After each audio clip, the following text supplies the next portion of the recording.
Lights, camera, action. And we're back. We're back, guys. So, Leslie, you were sharing with us a song about boundaries. Can you share it with us? Absolutely. So it goes like this. Stop. Don't touch me there. This is my no-no square. You love No Square, Where do you think you learned that at elementary school? Like, who?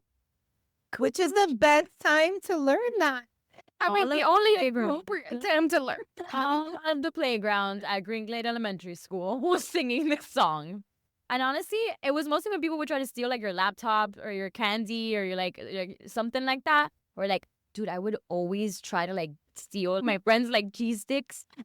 They were so good. And they'd be like, stop, don't touch me. You know, they were so fantastic. Pequeños in another form. That's true. Leslie's Right. love of pequeños. I know. Yeah. Okay. Yeah. What's your song, Angie? You have one too. My body's nobody's body but mine. You've got your own body, Marianne. Let me run mine. Encore.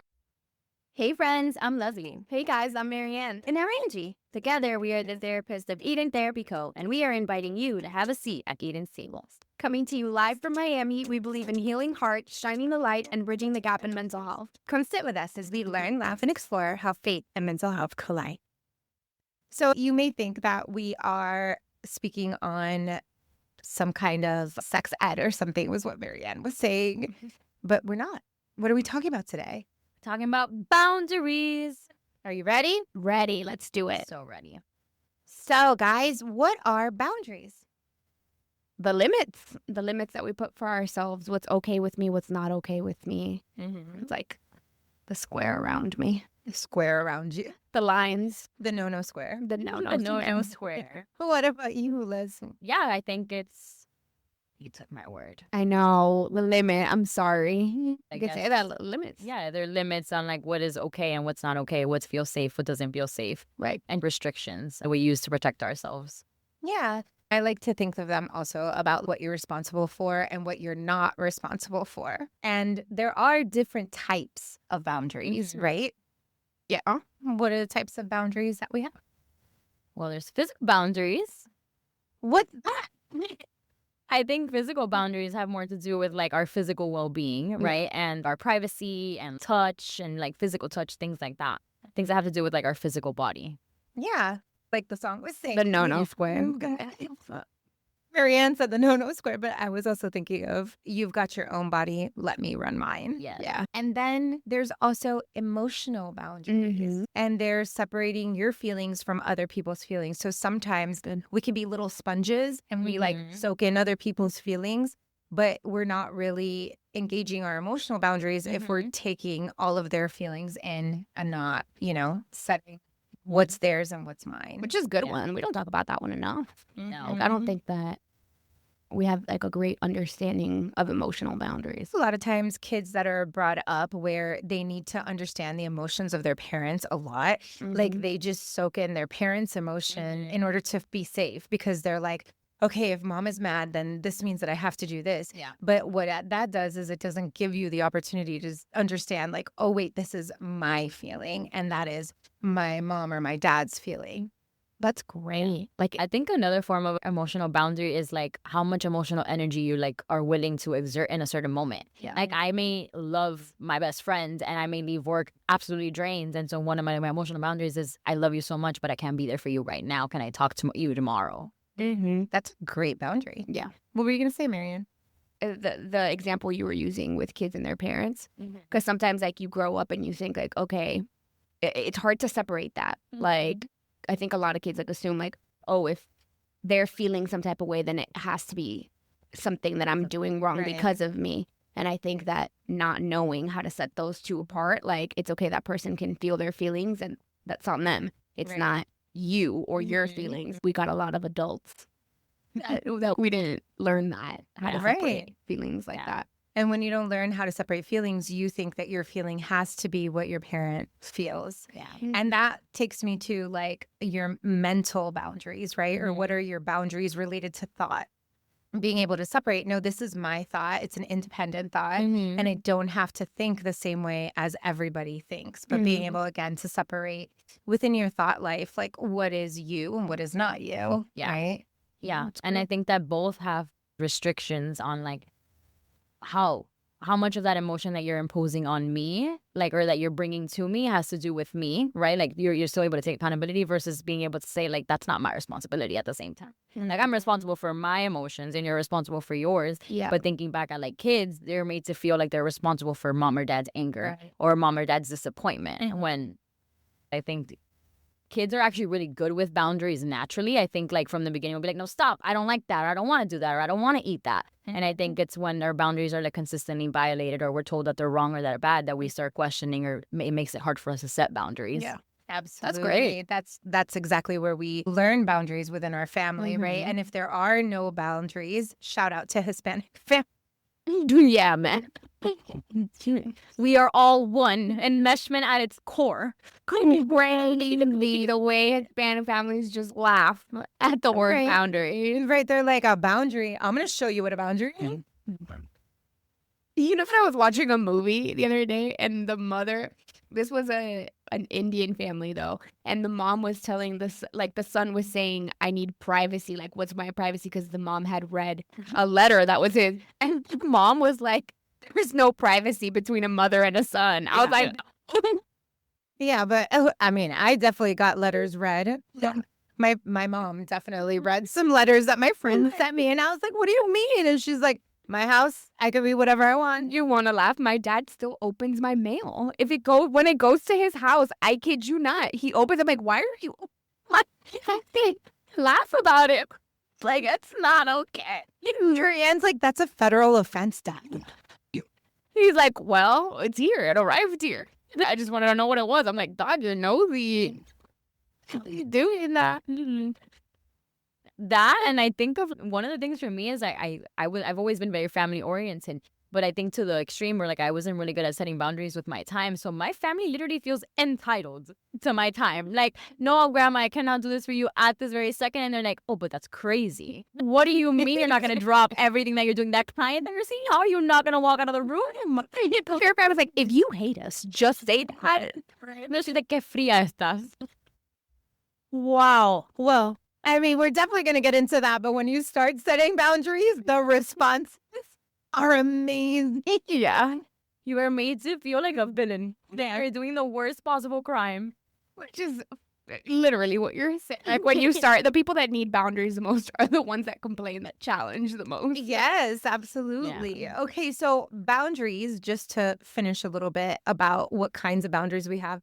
We can also have spiritual boundaries, which is taking ownership over your own relationship with God versus what somebody else's is. Yeah. Right? There are 3 different kinds of boundaries. One is rigid. And we see this with little kids a lot of times, which is mom and dad say, what I say goes. Yes. But why? Because I said so. That's right.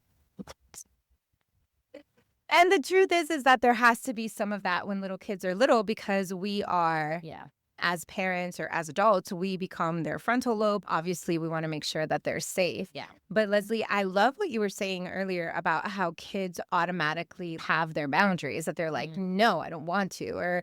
Or even if you think about it, when we're babies, like if something's not okay, what do? We cry. Cry. Right. Like tantrum. And that's a boundary. It's saying, no, get away from me. I don't like this. Yeah. And that was a great point. It's like second form of a boundary is a diffuse boundary, which is where there's absolutely no boundary. So kind of where there's no boundary. And then the last one would be clear, where there's rules, there's expectations, there's an understanding. And obviously, as we go through life and we move towards adulthood, there can be different forms of boundaries that are put in there. Yeah. Yeah. What I think I like about clear boundaries is that yes, it's like clear, it's concise, and it's transparent as to what the boundary is, but it's also flexible. Yeah. You know? Which is another thing within its own, like putting boundaries, but also being flexible with your boundaries.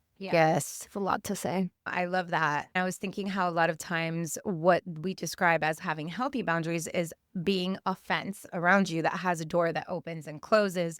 Because there are people that you might want to let in a little closer. There are people maybe that you want to keep a little farther apart, but you can see through a fence, you know, as opposed to a wall, which I think is what people mistaken a boundary for, is that it becomes like this big wall. Yeah. And I don't think that that's the case, because boundaries are not just for like yourself, it's for people too. Like it doesn't protect just you, it protects other people. Right. And I think a wall, it just isolates. Like it just puts somebody on the other side. Nobody's ever like able to break through that wall. Versus boundaries, like you said, it's like a door. Like I feel safe when this happens, so now I can let you in. Yeah. I think another part of boundaries, okay, like what do you do with them? Because I think a lot of people will say, well, this is like my boundary, and they don't communicate that to anybody. They're just kind of like living life, like just saying no. Or just like shutting down for so many random things. It's like nobody, well, that's my boundary. Well, it's like nobody knows that that's your boundary. You need to tell them. People complain about their boundaries being violated, but they never communicated those boundaries, so the other person that didn't know. Right. It wasn't clear. Right. Yeah.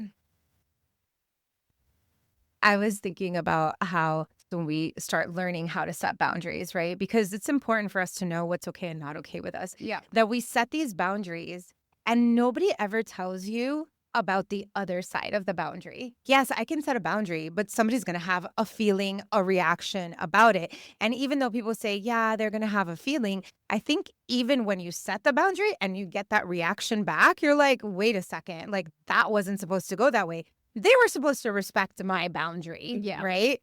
But we're like teaching somebody how to relate to us. Correct. And so when you set a boundary, yes, it's important, and you are going to get pushback. Yeah, right? Yeah, I mean, like I said, the people that need you to put boundaries the most are the ones that are going to have the most to say about it. And the people that are not going to want to respect those boundaries, that it's going to be the most challenging to keep them in place. Yeah. I think it also matters how you set the boundary. As I learned to set boundaries, especially with like family members, I think maybe the way that I was conveying it at first seems like almost like a rejection, you know, and I was definitely not rejecting them. It was with so much love, right? But I think it's learning how to communicate it with compassion, with grace, and like, again, remaining flexible, because everybody's still always trying to figure it out too. Yeah. The problem comes in the beginning when you're learning how to set boundaries. Like with any skill that we learn, it gets really tough, right? Yeah. Because you maybe do it abruptly at first, or maybe you don't say it in the right way. And to what you're saying, Leslie, like as time goes by, you absolutely learn, oh, maybe there's a better way for me to say it, or maybe there's a better way for me to do it. Yeah. Because even in my life, like I've had friends that have set boundaries and I'm like, yo, they have me in Siberia. Like, what did I do? You know, and it was their idea of what a boundary was, but it was basically their boundary was ignoring me for 4 months. And it's like, that I don't think that's really a boundary. You know, that feels more like you've been cast away and we're not going to talk. You're in timeout. You know, and so navigating boundaries are a little rough. Yeah. Which I wonder, like, okay, what do you guys think about the process? Like, how do you navigate boundaries? If someone is thinking, okay, well, I need to put boundaries in my life, how do I start to do that? It's first identifying, like, what are they? You know, like, what are the things that you need emotionally? What are the things that you need physically, right? That you need in relationships to feel safe. And I think we just reflect on, like, when have been the times where we are angry, right? Or when we felt uncomfortable or we felt unsafe. Like, those are key indicators as to what our boundaries could be. Yeah, I think when you follow your emotions, when your emotions are really activated, especially with anger, I would say anger or feeling drained, like emotionally drained, that to me is a key that, hey, there's something here that you need to set a limit around. Yeah. Because if you even think about it, like at work, like we have to set limits within our lives also to be able to show up the best for everybody in our life, for our families, for our friends, and for our clients. But if we don't have specific limits around those things, then we don't really show up in such a great way. Right. Okay, so first we identify what are the limits, what's okay with us, what's not okay with us, what are the limits that we need to put in our lives, and then what you were talking about, Marianne, the clear communication. Yeah. Tell people. Being clear we don't have to over explain. Like, I think sometimes we go into no, I can't do this because I can't do this because of that, because of that. Like, no, we don't have to over explain. It's, hey, I can't right now. Or, hey, yeah, can I get back to you later? Sometimes it becomes difficult for us to set boundaries. Yeah. And it really is because we're scared of disappointing, or it's out of the fear that that person is going to leave if we don't continue to do what we have been doing forever. Yeah. And in the Christian world, again, we love our people. But, because Jesus was so selfless, sometimes people think like, oh, then don't have any boundaries because you need to model that selfless life. Yeah. But I love what a preacher said, and I forget who it was. Like, Jesus's ministry was only 3 years. Right. Our life is a lot longer than 3 years. Yeah. And even he took time Yeah. to pray and separate Yeah. himself. Yeah.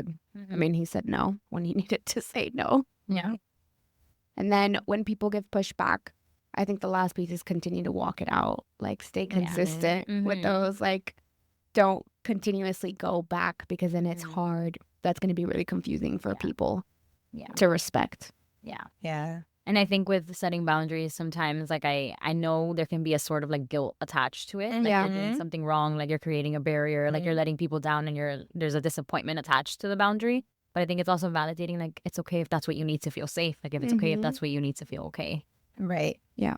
Yeah. And the guilt is usually an expectation that somebody else has about you, about your time, about what you should be doing. And that's not really it either. You're allowed to take care of yourself. You're allowed to be healthy without feeling guilty. Guilty is usually given by somebody else, is what I frequently say. Yeah. And so it's important to look at, okay, well, who's trying to make me feel guilty and why? And usually it has to do with the pushback. Right.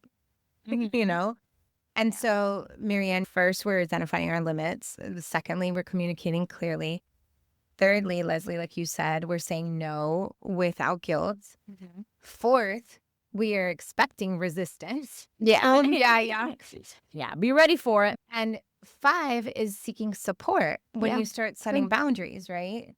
So I know when I started not seeking support, when I started setting boundaries, I would go to my therapist and kind of navigate the boundary with her. Yeah. And then at one point, because I did my boundaries, that when I started learning how to set boundaries were really severe. Like, I was like a boundary ninja.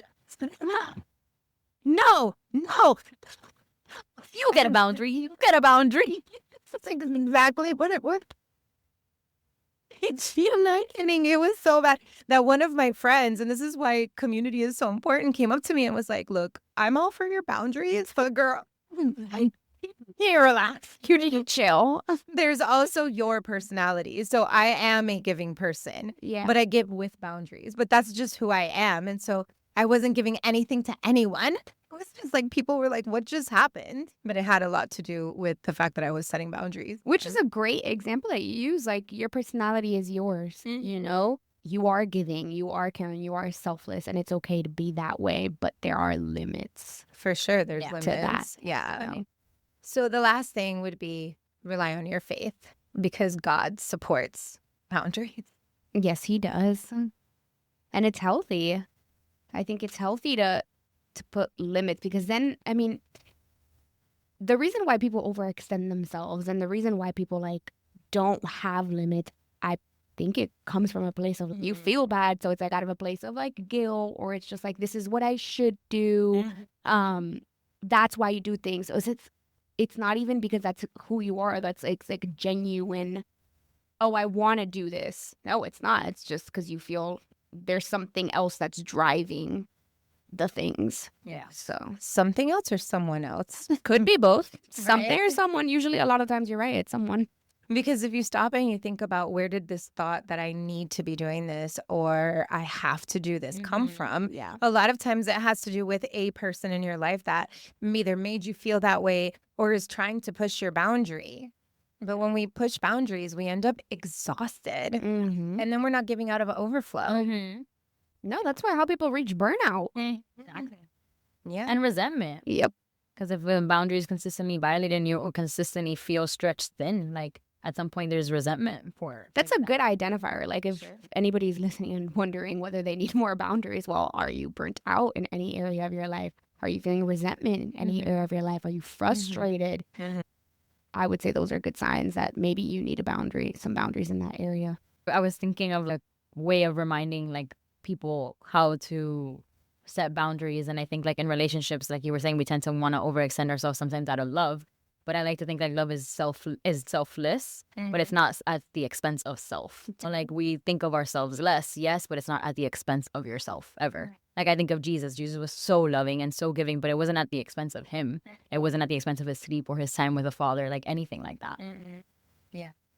A lot of times when we set boundaries, people think that we're selfish because I was thinking about the self as you were saying it, and it's not selfish. It's actually what recharges us to be the best person that we are and to be able to come out as the best version of who we are. Yeah. It's not selfish, it's self-care. Yeah. Right. Yeah.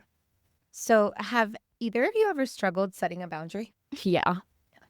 You want me to share? I think it was really hard setting boundaries with my parents, I would say, just because it's not, again, Hispanic, Latin culture. It's just not how you're raised. It's funny because my brother was living with his partner, and my mom sometimes would just randomly show up to his house and just walk in. And my brother had to tell her, like, hey, you can't do that. And she would get offended.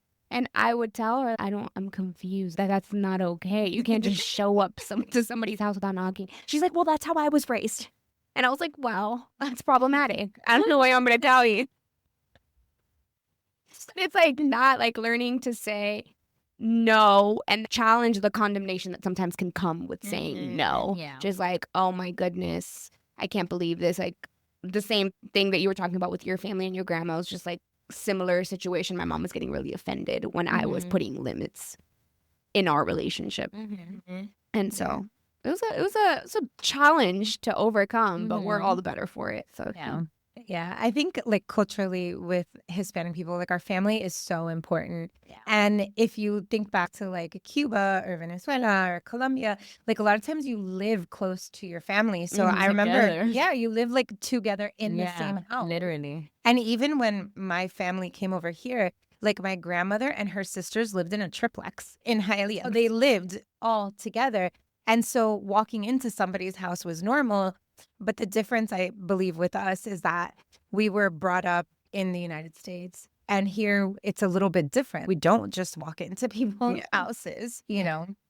No, we all have our houses. Yeah. And another thing that I was thinking, talking about my relationships or like there's certain things that I put limits on, like we're not going to have these conversations. It cannot completely be in my business, because I think when families are so enmeshed like that, everybody's in everybody's business. Yeah. And it can become so problematic so quick that I got to a point where it's like, okay, I am willing to share. I'm okay with sharing up to this point. And then everything else I share in different areas, whether that's therapy or with friends or with somebody that's in the same situation, different things like that. Yeah. I was thinking as you were sharing, there's fruit to the boundaries that you set within your relationships too. Right? Because I was thinking of that same example that I was sharing with my family and how they would feel entitled to my time. And sometimes it was so much disappointment. Like I had to drop everything in that moment. And I obviously could not. There are times where I just genuinely can't.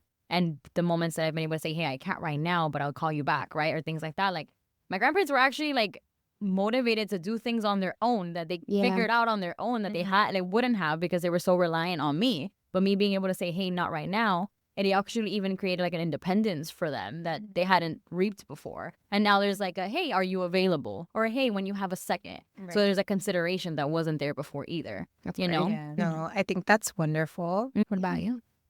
What about me? Oh my gosh, Fruit where of do I boundaries. start? What happened to all your Well, I think that my teenagehood was a definite no of being tired of being moved around all the time, even though I know that it was the best that my dad was doing for our family. It was still difficult for me. Yeah. But I've had to set so many boundaries in my life, professionally, physically, just everywhere. And I think that's why I went to therapy. This was one of the biggest topics that I had to go through. And so learning how to set boundaries with family, my mom was probably the one that was the most difficult. And so a lot of times when I did say no to her, she was really upset. I definitely had to set a lot of boundaries with her. And honestly, it was for the better for her and for the better for me. to the point that when she got sick, because of all the boundaries that we had set up, being able to walk with her through that season Yeah. was easier. Yeah. But had I not set those boundaries before, then it wouldn't have been able to be easy. Right. So, Leslie, parents, what is one thing maybe that you would say to parents when they're teaching their kids boundaries? Well, I always tell the parents that I work with, kids need a lot of love, but they also need a lot of boundaries. Kids don't know what's best for them all the time. I always try to promote independence in kids in the form of like, there are a few things that they can have choices in. You can allow them to choose what they wear. You can allow them to choose what they're going to eat, if there are options, like within the options available. And I think that promotes that. But there's also the boundaries of like, no, this is not okay. And I think they need that. Kids need boundaries to feel safe. The authority figures in their lives are their sense of safety. And if there aren't any boundaries, kids actually don't feel safe. If kids can do whatever they want, and I've seen it within my own clients, if they get to do whatever they want, there isn't any authority figure letting them know like this is a line, they actually don't feel safe. Yeah. They don't feel seen. Right. What about you, Marianne, within relationships? Maybe what's one thing about boundaries that you think is really important within relationship? Communicating in relationships is probably the most important thing. So having boundaries in relationships can sometimes feel really challenging, but you have to communicate your expectations. What's okay with you, what's not okay with you. You have to have a conversation about that. So that's my biggest thing. You got to talk it out, and you got to let the other person know, and stand your ground in terms of follow through. Yeah. If you've set an expectation, if you set a boundary, if it's getting challenged or getting crossed, stand your ground in terms of following through. Like, no, this is not okay with me. I'm not going to let it slide. I'm not going to let it happen. Yeah. But you have to talk about it. You have to communicate it. Yeah. Angie, how do you educate your clients on boundaries? Well, eating disorders, they are already communicating a boundary.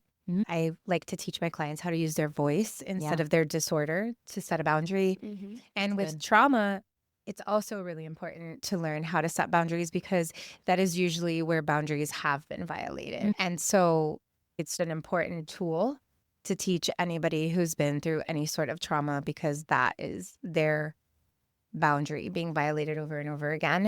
And for them to learn how to have that, it keeps them safe. So yeah, I love it. It's good. love it. All right. Well, thank you for sitting with us. Yeah, I love this topic. I feel like there's so much to talk about. Yeah, There's for so sure. many layers to yes. boundaries. Yeah. Yeah, But- So you might hear more from us on boundaries. that's right. As we wrap up, remember, boundaries are not selfish. They're biblical. They help us protect what God has given us, our time, our energy, and our emotional well-being. If this topic resonated with you, we'd love to hear from you. Share your thoughts on Instagram at Eden's Table Pod. If you found this episode helpful, consider sharing it with a friend who might need some encouragement in setting boundaries. Thanks for joining us at Eden's Table, where you can always sit with us. See you next See you time. next time. Well, friends, thank you for tuning in. And remember, freedom is possible. Join us next time at Eden's Table, where you can always sit with us.